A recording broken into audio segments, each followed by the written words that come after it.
ओम गण गणपति नमः। ओम गण गणपति नमः। ओम गण गणपति नमः। श्री हरि श्री हरि श्री हरि। ओम तत्सत ब्रह्मणे नमः। श्री ताश्यतर उपनिषद।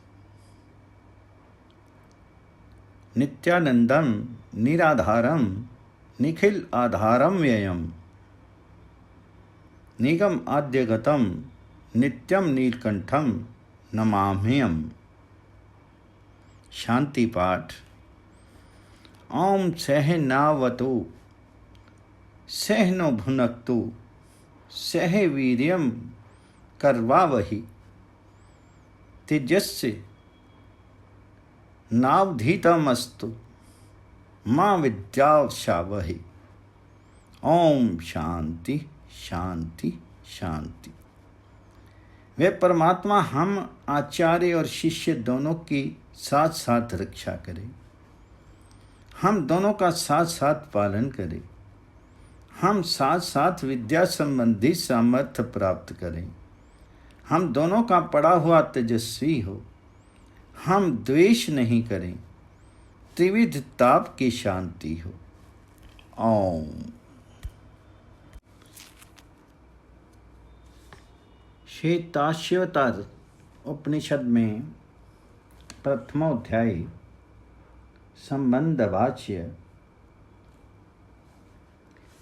ब्रह्म तत्व के जिज्ञासुओं को सरलता से बोध कराने के लिए ये श्री ताश्यतर उपनिषद की व्याख्या छोटे से ग्रंथ के रूप में आरंभ की जाती है। यद्यपि आत्मा सच्चिदानंद अद्वितीय ब्रह्म स्वरूपी है, तथापि अपने ही आश्रित रहने वाली, अपने ही को विषय करने वाली और मैं अज्ञानी हूँ इस प्रकार अपने अनुभव से ही ज्ञात होने वाली चिद अभायास युक्त अविद्या से उस जीवात्मा के सब प्रकार के स्वाभाविक पुरुषार्थ का अवरोध हो जाने से उसे संपूर्ण अनर्थ की प्राप्ति हुई है और वह अज्ञानवश कल्पना किए हुए ही साधनों से अपनी इष्ट प्राप्ति रूप अपुरुषार्थ को ही पुरुषार्थ मान करके परम पुरुषार्थ रूप मोक्ष पद प्राप्त ना कर सकने के कारण मकर आदि के समान राग आदि दोषों से इधर उधर खींचा जाकर देवता, मनुष्य एवं तिर्यक आदि विभिन्न भेदों से युक्त अनेकों योनियों में विचरता रहता है। जब किसी पुण्य कर्म के द्वारा ब्रह्म विद्या का अधिकारी ब्राह्मण आदि शीर प्राप्त करके वह ईश्वरार्थ कर्म अनुष्ठान करने से राग आदि मलों से मुक्त और वस्तुओं का अनित्य देखने से ऐहिक और पारलौकिक भोगों से विरक्त हो जाता है, तब आचार्य के पास जाकर के उसके द्वारा वेदांत श्रवण आदि करके मैं ब्रह्म हूँ इस प्रकार ब्रह्मात्मक तत्व का साक्षात्कार कर वह अज्ञान और उसके कार्य की निवृत्ति हो जाने के कारण शोक रहित हो जाता है, क्योंकि अज्ञान निवृत्ति रूप मोक्ष ज्ञान के अधीन है। इसलिए ज्ञान ही जिसका प्रयोजन है उस उपनिषद का आरंभ करना उचित है। तब उस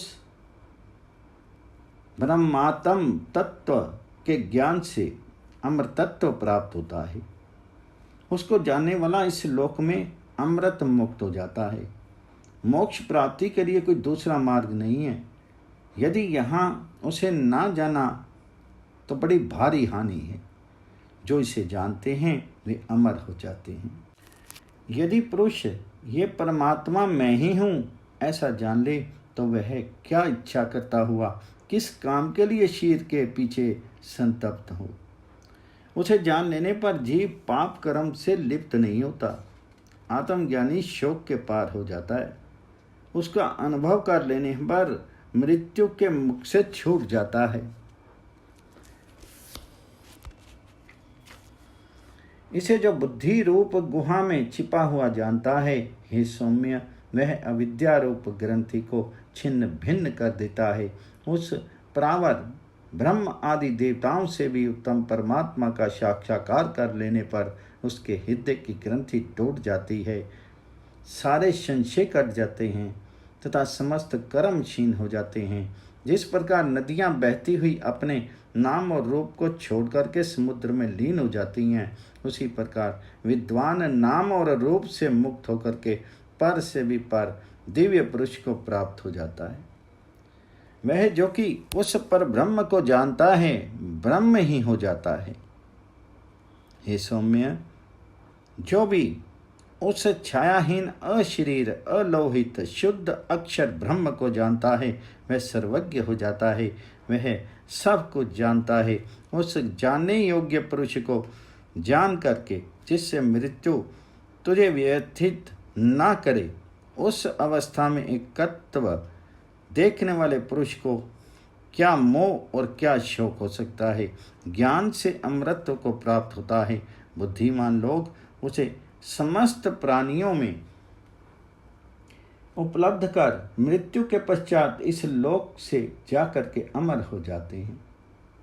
जो परमात्म विद्या को जानता है वे पाप को त्याग करके विनाश रहित सुख में स्वयं प्रकाश परम महान ब्रह्म में प्रतिष्ठित होता है। वे ब्रह्म स्वरूप होकर के निश्चय ही अमर होंगे। उस आत्म तत्व का साक्षात्कार कर कोई देहधारी जीव कृतकृत्य और शोक रहित हो जाता है। जो उसे जानते हैं वे अमर हो जाते हैं। उस ईश्वर को जान करके अमर हो जाते हैं, उसी को प्राप्त होते हैं। इसे अनुभव करके जीव परम शांति प्राप्त करता है। उसे इस प्रकार जान करके वह यह मृत्यु के बंधनों को काट देता है। पूर्व काल में जिन देवता और ऋषियों ने उसे जाना वे अमर हो गए। अपनी बुद्धि में स्थित उस परमात्मा को जो देखते हैं उन्हें ही नित्य शांति प्राप्त होती है, औरों को नहीं। समत्व योग विषयक बुद्धि से युक्त हुआ पुरुष ज्ञान प्राप्ति के द्वारा पुण्य और पाप दोनों को इसी लोक में त्याग देता है। समत्व बुद्धि से युक्त पुरुष कर्म जनित फल इष्ट अनिष्ट देह को प्राप्ति को त्याग करके ज्ञानी हो जाते। ज्ञानी होकर के जीते जी जन्म बंधन से मुक्त होकर के समस्त उपद्रवों से रहित मोक्ष नामक परम पद प्राप्त करते हैं, तो ज्ञान रूप नौका के द्वारा ही संपूर्ण पापों के पार हो जाएगा। उसी प्रकार ज्ञान रूप अग्नि संपूर्ण कर्मों को भस्म निर्बीज कर देता है।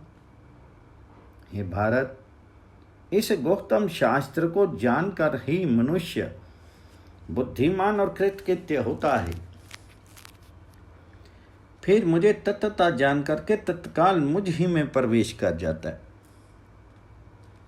इन सब साधनों में आत्मज्ञान ही उत्कृष्ट माना गया है तथा संपूर्ण विद्याओं में भी वही सबसे बढ़कर है, क्योंकि उससे अमृतत्व की प्राप्ति होती है। इसे प्राप्त कर लेने पर ही द्विज कृतकृत्य होता है, अन्य किसी प्रकार नहीं।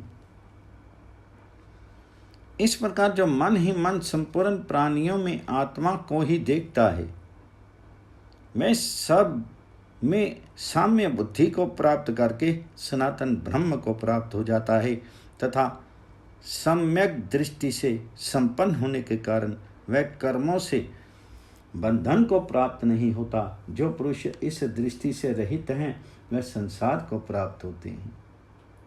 जीव कर्म से बनता है और ज्ञान से मुक्त होता है, इसलिए पारदर्शी मुनिजन कर्म नहीं करते। श्रीमद् बुद्धि प्राचीन आचार्यों ने ज्ञान को ही मोक्ष का साधन बतलाया है। अतः शुद्ध ज्ञान से जीव संपूर्ण पापों से मुक्त हो जाता है।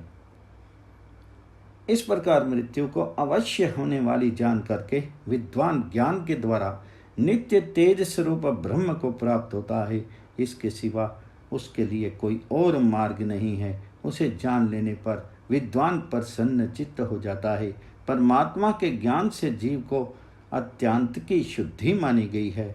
योग साधना के द्वारा आत्मा का साक्षात्कार करना यही परम धर्म है।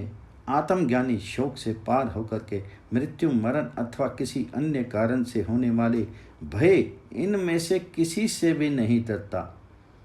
परमात्मा ना उत्पन्न होता है, न मरता है, न मारा जाता है और न मारता है।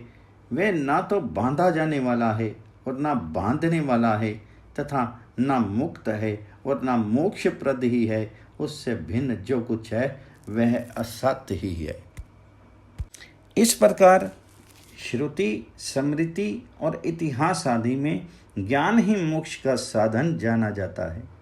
अतः इस ज्ञान साधक उपनिषद को आरंभ करना ही उचित है।